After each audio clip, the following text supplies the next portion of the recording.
Bonjour, bienvenue dans cette capsule de relaxation où nous allons méditer sur la repentance.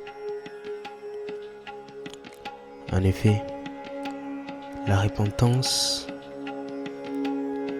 est un sujet important dans la vie chrétienne et peut être des fois source de stress et de tension pour beaucoup d'entre nous.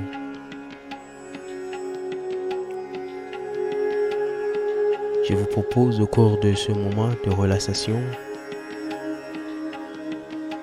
d'explorer ensemble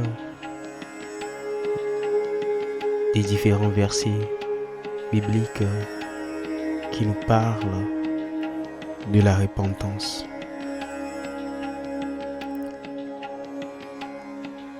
Nous allons prendre le temps pour nous concentrer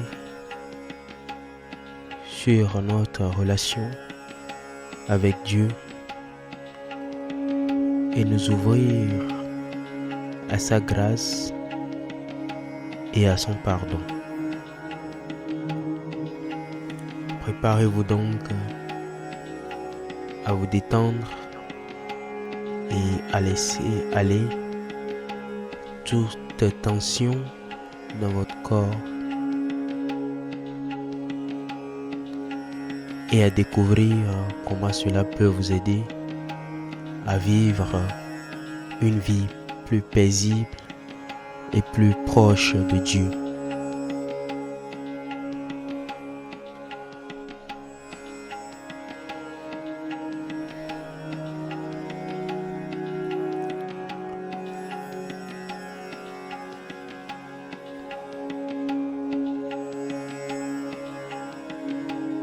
Alors, Matthieu 4, verset 17 nous dit ce que Dieu exige de nous dans cette ère de la grâce.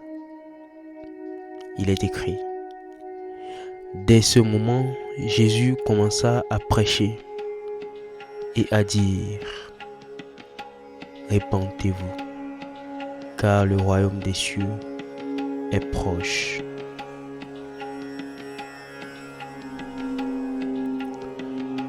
La portée d'une vraie repentance dans le ciel nous est montrée dans Luc 15, verset 7, où il est écrit: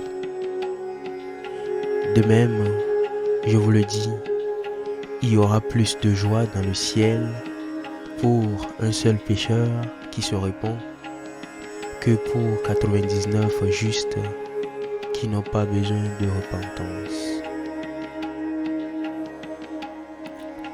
Jésus nous rappelle dans Luc 5, verset 32 que je ne suis pas venu appeler à la repentance des justes, mais des pécheurs. Ainsi il est écrit dans Luc 24, verset 47, et que la repentance et le pardon des péchés seraient prêchés en son nom à toutes les nations, à commencer par Jérusalem.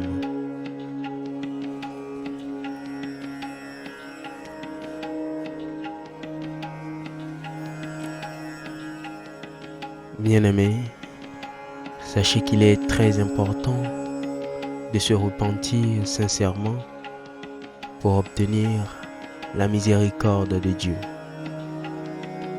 C'est ce qui nous est dit dans 1 Jean 1, verset 9. Si nous confessons nos péchés, il est fidèle et juste pour nous les pardonner et pour nous purifier de toute iniquité.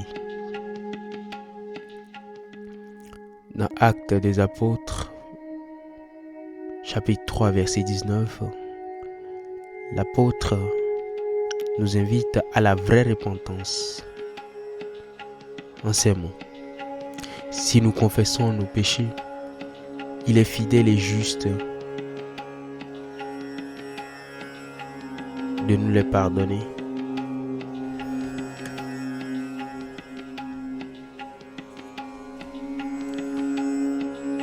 Dans Actes des Apôtres, chapitre 3, verset 19, l'apôtre nous invite à la vraie repentance en ces mots.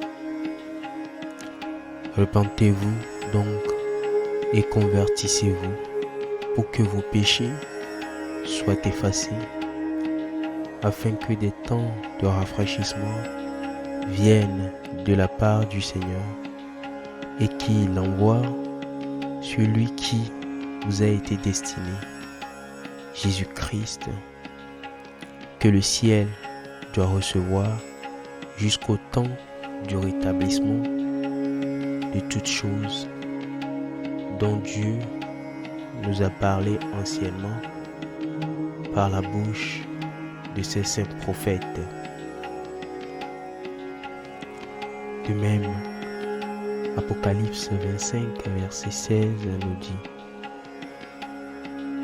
Répands-toi donc, sinon je viendrai à toi bientôt et je les combattrai avec l'épée de ma bouche.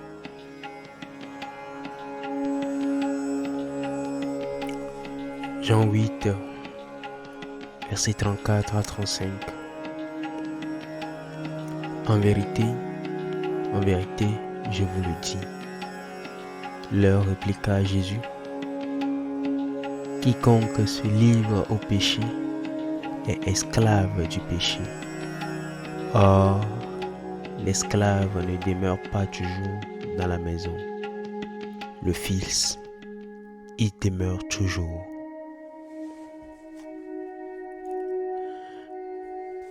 Dans Matthieu 18, verset 3, Jésus nous donne une forme de la repentance en disant: je vous le dis, en vérité, si vous ne vous convertissez et si vous ne devenez pas comme les petits enfants, vous n'entrerez pas dans le royaume des cieux.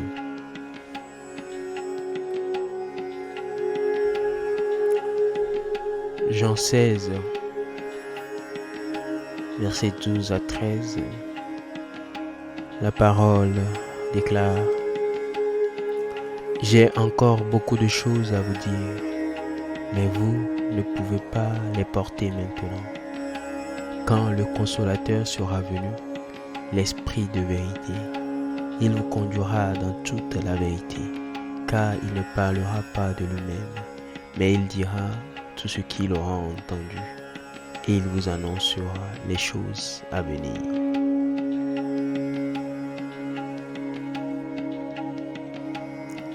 Jean 12, versets 47 à 48. Jésus dit: si quelqu'un entend mes paroles et ne le garde point, ce n'est pas moi qui le juge, car je suis venu non pour juger le monde, mais pour sauver le monde. Celui qui me rejette et qui ne reçoit pas mes paroles à son juge. La parole que j'ai annoncée, c'est elle qui le jugera au dernier jour.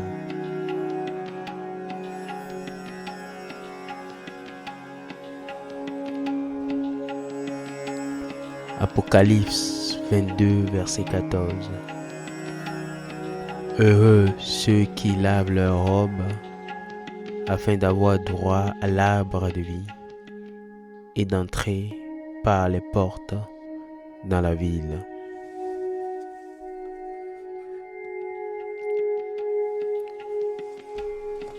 La parole dit dans Ézéchiel 18, verset 21 à 22. Et le méchant, s'il se détourne de tous ses péchés qu'il a commis et qu'il garde tous mes statuts et qu'il pratique le jugement et la justice, certainement, il vivra, il ne mourra pas. De toutes ces transgressions qu'il aura commises, aucune ne viendra en mémoire contre lui. Dans sa justice qu'il a pratiquée, il vivra.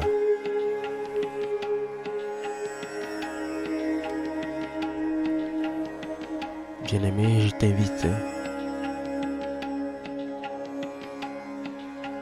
à prier pour demander une vraie repentance sincère auprès du Seigneur. Prions. Seigneur, nous venons à toi aujourd'hui en reconnaissant notre besoin de repentance. Nous confessons nos péchés et nos échecs et nous te demandons pardon. Nous sommes reconnaissants pour ta grâce infinie, ton amour inconditionnel et ta miséricorde qui nous permettent de nous repentir et de commencer un nouveau départ avec toi.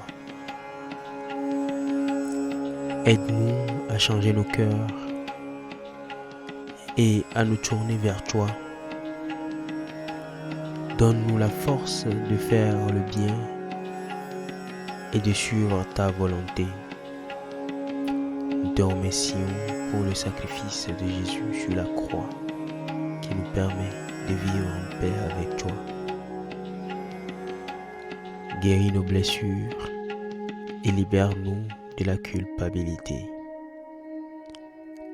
Aide-nous à vivre dans ta grâce et ta paix et à témoigner de ton amour à tous ceux que nous rencontrons. Nous te prions, Seigneur Jésus-Christ, en ton nom puissant. Amen. Amen. Demeurez bénis et soyez dans la paix et dans la miséricorde du Dieu vivant. Amen. Amen.